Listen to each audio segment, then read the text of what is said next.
pretty well. He of course is a champion who was built for the top lane, so he is described as a bruiser. Collapsing top. As a bruiser or a straight up tank. And his overall kit is meant to fulfill this role. Now this guy has a really cool gimmick in which he is able to transform into a bigger monstrous version of himself, and that's the mini Gnar, which you are the default mode, and the mega Gnar. The mega Gnar gains a lot of bruiser type abilities and tank abilities, while the mini Gnar is more mobile, has longer range on his auto attacks, more attack speed, so he's more mobile in that regard. And you can see there you have a passive called Rage Gene, which gives you Fury as you are in combat, and when it gets to 100%, it's when you can transform. Now the transformation can occur instantly if you press an ability, or it will take a couple of seconds after you hit 100 to actually transform. So we'll see how that we'll see that in a minute. You will see transformation, and the reason why he can be played as a jungler is because he has a pretty awesome passive on the W, which will give you additional damage on your every third attack based on the target's maximum health. So that destroys jungle monsters quite fast. Tank it! Why aren't you tanking this for me? Tank it a few hits. There it is. Thank you. Oh, that's a ton of damage. Thank you for that, team. Excellent. We got this pretty quickly. And the rest of his abilities are pretty awesome as well, but this is the one that makes him an awesome, well, not an awesome, but a decent jungler, or a decent clear of the jungle. So for his first ability as the little Gnar here is your boomerang. You saw me there, I just threw it. And basically what it does is it gives you a really long range skill shot that it will hit a target and it will turn back as soon as it hits it, so it will not actually hit a lot of minions and stuff like that. It will just hit and maybe do a small AoE around that and go back. If you catch it, you have reduced cooldown on the ability again, which is awesome. I'm going straight to the red buff, which is awesome, and I highly recommend you do this. Catch it every time you can. We got first blood in mid lane. That's awesome. The ability does slow, and as the laning Gnar, it's an excellent ability for harassing and farming from afar. In the jungle, I just take 1 point to it, and I don't really max it. You know what?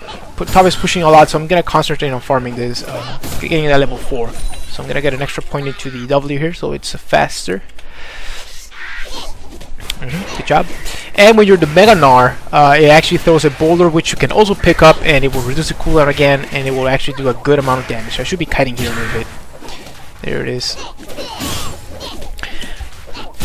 One thing I didn't mention about the boomerang, it does reduce damage to the subsequent targets that you hit by 50%, and you cannot hit a target multiple times. So it's only one hit per target, and that's pretty much it.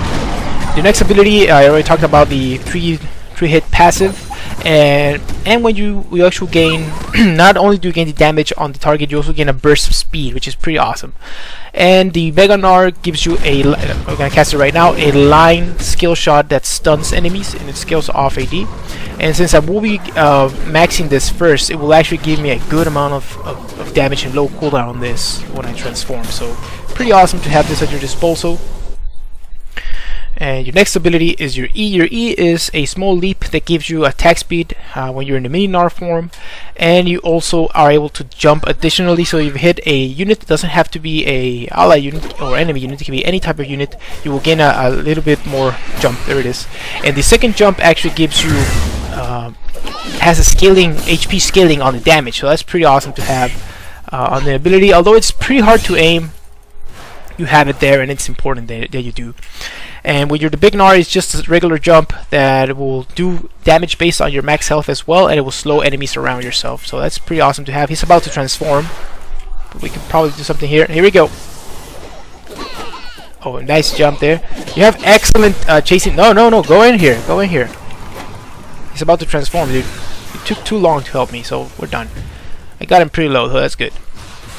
Your ganks are not the best, at least early on, and you need to do a good job of balancing out the your fury meter, your rage here, so you can actually transform in the appropriate time, which is not easy. I want to try out. I really like going tanky in this game, and I think I'm gonna go tanky because we don't have a tank in this game. We need me to be tanky, so I'm gonna go straight up to the Spirit of the Ancient Golem, and I'll get damage after that, and I will probably get a Giant's Belt after I get some AD, because you want to use synergy with the Ancient Golem as well. I have seen people go with Wriggle's Lantern on him. It works